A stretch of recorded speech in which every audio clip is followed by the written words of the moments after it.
अस्सलाम वालेकुम। Welcome to unique items. AJK PSC headmaster headmistress का ये 17 जनवरी 2018 को कंडक्ट होने वाला पेपर है।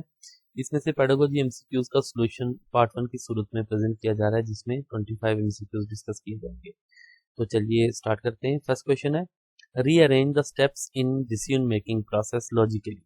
तो ये डिसीजन मेकिंग प्रोसेस में जो स्टेप्स होते हैं वो ऑलरेडी मैंने इनको अरेंज किया हुआ है। सबसे पहले आपका आइडेंटिफिकेशन ऑफ प्रॉब्लम होता है, फिर आप आइडेंटिफिकेशन ऑफ डिसीजन क्राइटेरिया, फिर उस पे आप allocation of weights to decision criteria, ये आप वेट देते हैं। फिर डेवलपमेंट ऑफ अल्टरनेटिव्स, फिर उन अल्टरनेटिव्स को आप एनालाइज करते हैं। फिर सिलेक्शन ऑफ अल्टरनेटिव और इम्प्लीमेंटेशन ऑफ द अल्टरनेटिव। तो ये इसका राइट जो है ना, ये एक स्टेप्स हैं, ये इसका प्रोसेस है लॉजिकल। ABCDEFG इसका आंसर आ जाएगा। Planning, organizing and directing are functions of management, goals of management, results of management, all of the above। तो ये प्लानिंग, ऑर्गेनाइजिंग, डायरेक्टिंग, कंट्रोलिंग, ये सारे अपने फंक्शंस ऑफ मैनेजमेंट कहलाते हैं।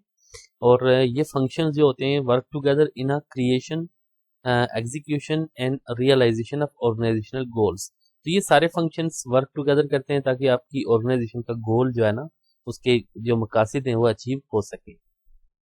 Motivation is related to planning, controlling, leading, tactical decision.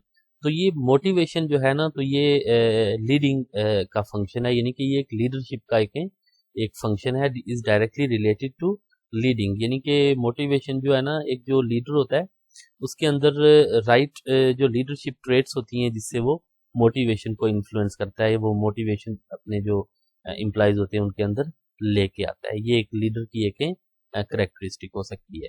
Supervision should be primarily preventive and critical, preventive and corrective, constructive and creative, और construction and critical.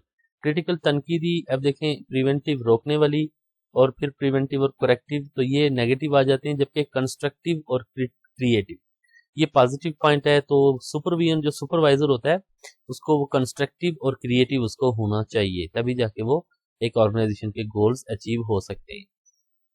तो supervision कौन होता है? वो ओवरसियर होता है, फैसिलिटेटर, मॉनिटर होता है, जो कि देख रहा होता है किसी भी काम को। तो उसको जो है तो सपोर्टिव होना चाहिए, सपोर्ट करना चाहिए अपने एम्प्लॉइज को। School budget includes developmental expenditures, non developmental expenditures, both A and B, none of A and B. तो स्कूल बजट में डेवलपमेंटल जो होते हैं ना, जो तरक्याती, और जो नॉन डेवलपमेंट गैर तरक्याती, इसमें तनख्वाहें वगैरह आ जाती हैं, और डेवलपमेंटल में जो आप नई चीजें बनाते हैं, तो ये दोनों उसमें आ जाते हैं स्कूल बजट में। सी आंसर आ जाएगा। According to John Dewey, educational process has two sides. John Dewey के अकॉर्डिंग एजुकेशनल प्रोसेस के दो साइड्स होती हैं, sociological and philosophical, economical and philosophical, psychological and sociological, economical and sociological. तो एजुकेशन में साइकोलॉजी बहुत इंपॉर्टेंट होती है, इसके साथ साथ जॉन डेवी कहते हैं कि सोशियोलॉजिकल जो फैक्टर्स होते हैं वो भी अहम है। जैसे डेवी कहते हैं ना कि साइकोलॉजिकल बेसिस में चाइल्ड की इंस्टिंक्ट्स हैं, उसके इनेट पावर्स हैं, इसके साथ साथ आप सोशियोलॉजिकल जो एलिमेंट्स हैं उनको भी आप इग्नोर नहीं कर सकते। तो ये जॉन डेवी कहते हैं। Education is process in which knowledge and skills are transferred. Education ऐसा प्रोसेस है जिसमें नॉलेज और स्किल्स क्या होते हैं, from a few persons to next generation, ये ट्रांसफर होते हैं।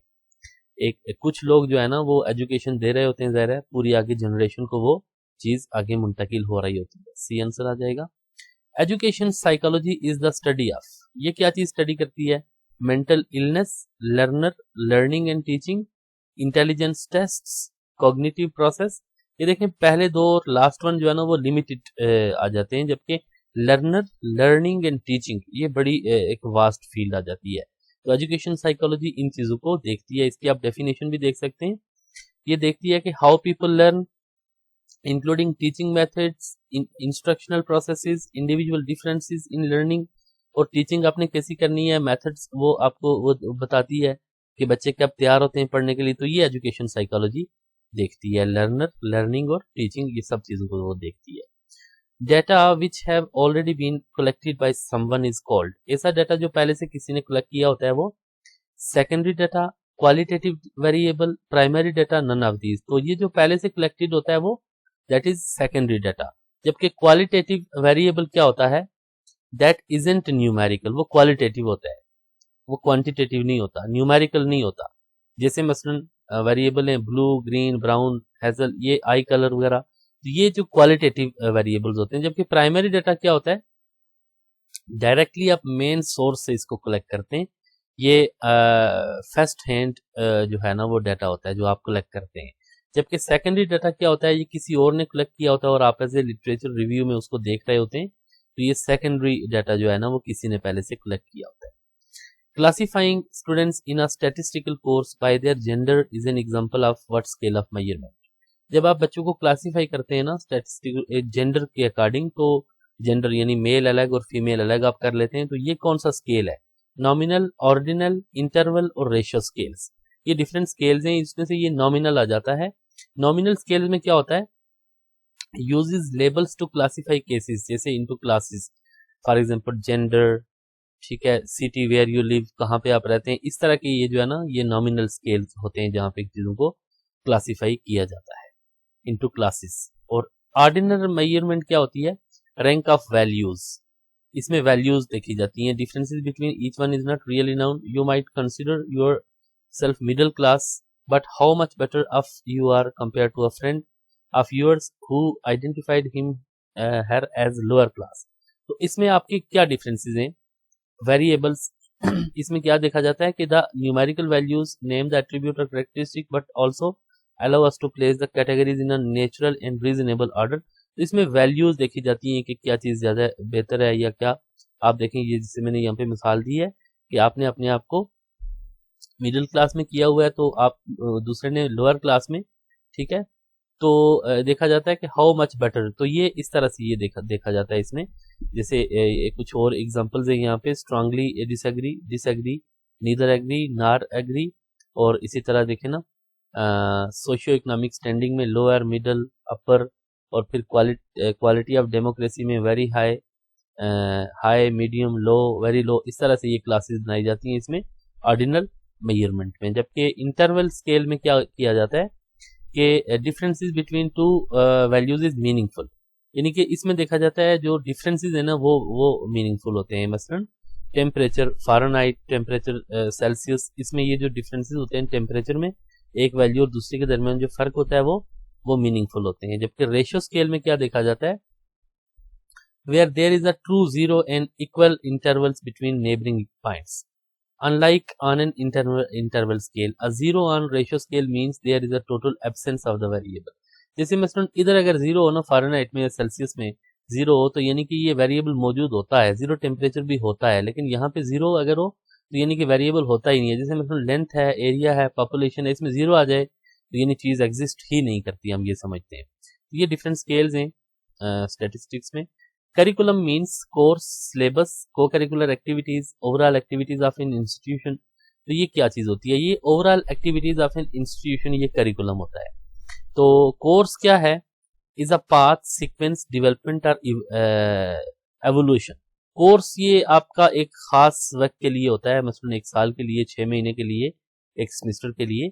जबकि curriculum is the overall content start in an educational system और ए कोर्स, वो ओवरऑल तमाम चीज़ें आ जाती हैं उसमें, एक्टिविटीज़ भी आ जाती हैं को करिकुलर। तो ये कोर्स क्या होता है कि खास आप नसाब जो आप तरतीब देते हैं एक साल के लिए या 6 महीने के लिए। जबकि सिलेबस क्या होता है, can contain outlines, objectives and time required. ये उसी कोर्स में से आप मसलन 1 महीने का सिलेबस आप ले लेते हैं, या आप विंटर का सिलेबस ले लेते हैं, समर का, कुछ इस तरह से ना आउटलाइंस आप बना लेते हैं और ख़ास जो है ना टॉपिक्स आप दे देते हैं, समरी ऑफ टॉपिक्स, ये सिलेबस आ जाती है। जबकि को करिकुलर एक्टिविटीज़ जो होती हैं वो जितनी भी आप क्लासरूम में या आउटसाइड द क्लासरूम आप जो करते हैं वो तमाम उसमें आ जाती हैं, और ये सारी चीज़ें करिकुलम में आ जाती हैं। तो an outline of topics of a subject to be covered in a specific time is called. एक आउटलाइन ऑफ टॉपिक्स जो आपने खास वक्त में आपने कवर करनी होती है वो क्या होता है, दैट इज सिलेबस। और उस सिलेबस को आपने एक कोर्स में से लिया होता है, और ये तमाम जो एक्टिविटीज करवाती हैं सारी चीजें उसमें, चाहे आप उनको बच्चों को बाहर कहीं ले जाते हैं, ये तमाम चीजें वो करिकुलम में आ जाती है। करिकुलम एक बड़ी चीज है सबसे, उसके बाद कोर्स, फिर सिलेबस आ जाता है। The factors that effect the development of curriculum are called, वो फैक्टर्स जो करिकुलम की डेवलपमेंट को अफेक्ट करते हैं, that is curriculum design, curriculum evaluation, foundations of curriculum, elements of curriculum. तो ये आपकी फाउंडेशंस ऑफ करिकुलम होती हैं जो कि करिकुलम डेवलपमेंट में उस पर असरअंदाज होती हैं। For example philosophical foundation, historical, social and psychological, ये फाउंडेशन होती हैं। मसलन फिलासफी हमें क्या कहती है कि कौन सा नॉलेज इंपॉर्टेंट है, क्या पढ़ाना चाहिए, हमारी हिस्ट्री क्या कहती है, उसके अकॉर्डिंग हमारा करिकुलम होगा। हमारी सोशल वैल्यूज क्या हैं, बच्चों की साइकोलॉजी को देख के करिकुलम बनाया जाता है। ये सारी चीजें करिकुलम बनाने में उसके ऊपर असरअंदाज करती हैं। जैसे हमारा मुस्लिम कंट्री है तो हमारा करिकुलम डिफरेंट होगा किसी और रिलीजन से ताल्लुक रखने वालों का, हम किस एरिया में रह रहे हैं, तो ये सारी चीजें वो क्या होती हैं, इफेक्ट करती हैं। जबकि इसके एलिमेंट्स क्या होते हैं, बस goals, nature, duration, needs analysis, learner and teacher, ये सारी चीजें इसमें इसके एलिमेंट में आ जाती हैं। जबकि करिकुलम डिजाइन से मुराद क्या होती है, यानी कि ओवरऑल जो उसका ब्लूप्रिंट होता है, उसमें आप एक्टिविटीज डालते हैं, ऑब्जेक्टिव्स डालते हैं, ये सारी चीजें आप डालते हैं, उसको करिकुलम को आप डिजाइन करते हैं, कंटेंट, सब्जेक्ट मैटर, तो ये सारी चीजें उसमें डालते हैं, तो ये डिजाइन कहलाता है। जबकि इवैल्यूएशन क्या होती है, उसकी जजमेंट होती है, उसको आप देखते हैं, उसको चेक करते हैं करिकुलम को, तो ये इवैल्यूएशन होती है। When, what, why and how to teach is the main task of, ये क्या है, व्हेन यानी कब, क्या और क्यों पढ़ाना है आपने, कैसे पढ़ाना है, तो ये किसका टास्क है, education, psychology, philosophy, economics, history, तो ये डेफिनेटली साइकोलॉजी का काम है, क्योंकि साइकोलॉजी हमें बताती है ना कि बच्चे कैसे सीखते हैं, how people learn, including topic such as student outcomes, instructional processes क्या होने चाहिए, टीचिंग मेथड क्या होना चाहिए, ये सारी चीजें साइकोलॉजी देखती है। तो ये चीजें फिर when, what, why, how to teach, तो ये साइकोलॉजी देखती है। जबकि एजुकेशन फिलॉसफी एक बड़ी फील्ड है जो कि आपको बताती है कौन सा नॉलेज इंपॉर्टेंट है, आपका करिकुलम किस बेस पे होना चाहिए, एम्स ऑफ एजुकेशन, गोल्स क्या होने चाहिए, ये थोड़ी बड़ी और ब्रॉड फील्ड है। The total process of designing, implementing and evaluating the curriculum, ये जो टोटल प्रोसेस होता है, आप डिजाइन करते हैं, उसको इम्प्लीमेंट करते हैं, फिर इवेल्युएट करते हैं, ये सारा क्या कहलाता है, this is curriculum development. D इसका आंसर आ जाएगा। The most frequent value in the set of data is called, एक फ्रीक्वेंट वैल्यू जो ज्यादा वैल्यू आ रही होती है एक डाटा सेट में, मीन, मीडियन, मॉड, नन, इसमें से क्या आ जाता है, ये मॉड आ जाता है, जो कि जैसे मीन क्या होता है, एवरेज होती है। जैसे मसलन यहाँ पे 2, 4 और 6 क्या है, इक्वल टू 12, और इसको आप 3 पे आप डिवाइड करते हैं, 4, ये एवरेज आ जाती है। जबकि मीडियन सेंट्रल नंबर होता है, ये मैंने एग्जांपल यहाँ पे दी हुई है, तो ये देखें यहाँ पे सेंट्रल नंबर इनमें से क्या है, ये 2 और 6, और ये क्या आ जाता है 4, इसका जो है तो ये मीडियन आ जाता है, यानी कि take mean of 2 and 6 are, ये देखें तो ये मीडियन जो है ना, ये सेंट्रल नंबर आ जाता है। जबकि मार्ड क्या होता है, जो नंबर बार बार आ रहा होता है, ये देखें 1 और 6 बार बार आ रहे हैं, तो इस तरह से ये क्या है, मीडियन और मार्ड जो है ना, तो ये मैंने डिस्कस कर लिया। A negative correlation means, negative correlation का क्या मतलब होता है कि as one variable increases the other variable decreases, एक वेरिएबल अगर बढ़ता है तो दूसरा कम होता है, ये नेगेटिव कोरिलेशन आ जाता है। तो जबकि पॉजिटिव कोरिलेशन में एक जब वेरिएबल बढ़ता है तो दूसरा भी बढ़ता है। What is the main purpose of literature review, literature review आप जब करते हैं ना, तो उसका पर्पज क्या होता है, to find out what is already known about the area of interest, यानी जो आप स्टडी करने जा रहे हैं, जिस टॉपिक पे आप रिसर्च करने जा रहे हैं, उस पे पहले से क्या रिसर्च हो चुकी है, ये चीज आप देखते हैं लिटरेचर रिव्यू में। तो ये इसकी डेफिनेशन मैंने दी हुई है यहाँ पे, इसमें आप देखते हैं कि including findings as well as theoretical and methodological contributions to a particular, पहले से उसमें क्या काम हो चुका है वो आप देख रहे होते हैं। Which of the following provide solid foundation for theoretical framework, theoretical framework के लिए क्या चीज आपको सॉलिड फाउंडेशन देती है, survey, literature review, pilot testing, experiment. तो सर्वे के जरिए तो आप डाटा कलेक्ट करते हैं, पायलट टेस्टिंग क्या होता है, एक टेस्ट होता है एक किसी भी चीज का, आप उसको इब्तदाई तौर पे आप जब टेस्ट करते हैं किसी नई चीज को, तो ये लिटरेचर रिव्यू आपको प्रोवाइड करता है solid foundation for theoretical framework. ये आप डेफिनेशंस भी देख सकते हैं। Which of the following is not the tool of data collection, data collection का टूल इसमें से कौन सा नहीं है। अब देखें, इंटरव्यू, चेकलिस्ट और क्वेश्चन के जरिए आप डाटा को कलेक्ट करते हैं, इंटरव्यू के जरिए चेकलिस्ट आप टिक करते जाते हैं, डाटा कलेक्ट करते जाते हैं, क्वेश्चन सवाल पूछते हैं आप। हाइपोथेसिस के जरिए आप डाटा कलेक्ट नहीं करते, बल्कि हाइपोथेसिस क्या होता है, सपोजिशन और proposed explanation made on the basis of limited evidence के की बुनियाद पे आप क्या करते हैं कि कोई चीज सपोज कर देते हैं, तो ये हाइपोथेसिस होता है। तो चेकलिस्ट ये क्या होता है, यानी कि आप इसके जरिए आप डाटा कलेक्ट करते हैं, आप वेरीफाई करते हैं that a number of specific lines of inquiry steps or actions are being taken or have been taken by the researcher। ये आप किसी इस तरह से भी कर सकते हैं और किसी से भी आप सवालात पूछ के आप चेकलिस्ट के जरिए आप डाटा कलेक्ट कर सकते हैं। द मेन पर्पज ऑफ को करिकुलर एक्टिविटीज इज, को करिकुलर एक्टिविटीज का मकसद देखें रिलीफ फ्रॉम यूजुअल क्लासरूम, ये नहीं होता। Opportunity to develop good citizens, और देखें permit student to have a choice of educational programme, नहीं बल्कि help students achieve a well adjusted personality, ये सबसे इंपॉर्टेंट इसमें आ जाता है। तो इससे बच्चों की पर्सनालिटी बेहतर होती है, ओवरऑल वो डेवलप होती है। All the learning activities which are exposed during study are included in, तमाम एक्टिविटीज जो आप करते हैं ना पढ़ाने के दौरान, वो किस में आ जाती हैं? Traditional technique, conceptual technique, normal technique या मॉडर्न टेक्निक ऑफ इंस्ट्रक्शन। तो मॉडर्न टेक्निक ऑफ इंस्ट्रक्शन में तमाम एक्टिविटीज उसमें आ जाती हैं। ये मॉडर्न टेक्निक ऑफ इंस्ट्रक्शन जो है ना, ये स्टूडेंट सेंटर्ड या लर्नर सेंटर्ड और एक्टिविटी बेस्ड टीचिंग होती है, जिसमें तमाम एक्टिविटीज वो आ जाती हैं। The material teachers use to foster the teaching learning process is called, वो मटेरियल जो टीचर इस्तेमाल करते हैं पढ़ाने के दौरान, that is called collection of notes, notebooks, instructional material, video games. तो ये मटेरियल आपका इंस्ट्रक्शनल मटेरियल कहलाता है, जो भी आप चीजें यूज करते हैं। इसमें आपकी किताबें आ जाती हैं, लेक्चर्स आ जाते हैं, मल्टीमीडिया या कोई भी रिसोर्स आपका आ जाता है। The testing use to identify what a student knows and does not know is called AC testing, formative, benchmark, summative, diagnostic. ये डायग्नोस्टिक के जरिए आप देखते हैं कि बच्चा क्या जानता है और क्या नहीं जानता। यानी जैसे आपका डॉक्टर जो है डायग्नोज करता है, तो फॉर्मेटिव तो ऑनगोइंग होती है, इसको असेसमेंट फॉर लर्निंग भी कहते हैं।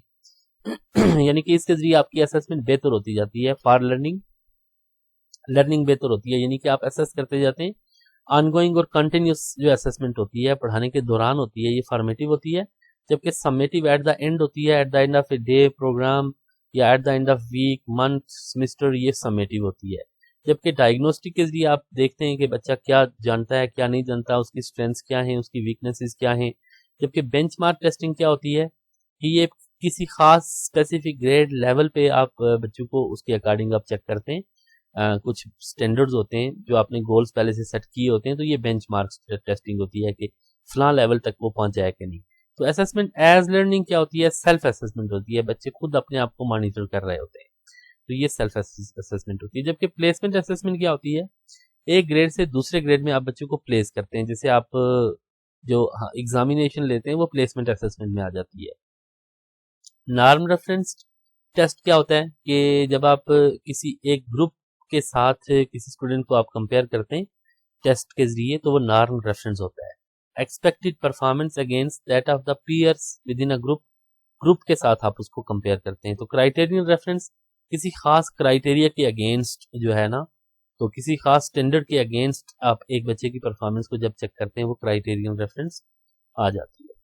विच कोरिलेशन इज द स्ट्रॉन्गेस्ट, इनमें से स्ट्रॉन्गेस्ट क्या है? D 1.00।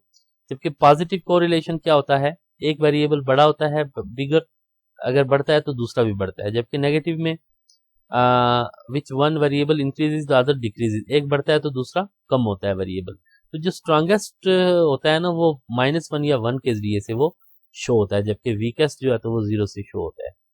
Question survey method is use to collect, question या सर्वे मेथड के जरिए आप क्या करते हैं?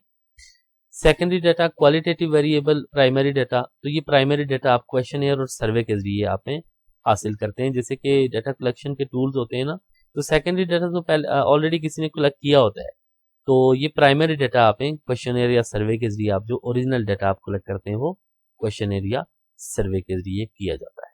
तो बहुत बहुत शुक्रिया देखने के लिए। जो नेक्स्ट आपका पार्ट है तो वो इसी वीडियो के डिस्क्रिप्शन में आपको लिंक मिल रहा होगा। तो बहुत बहुत शुक्रिया, फिर आपसे मिलते हैं किसी नई वीडियो में। तब तक के लिए अपना ख्याल रखिए और चैनल का भी अल्लाह हाफ़िज़।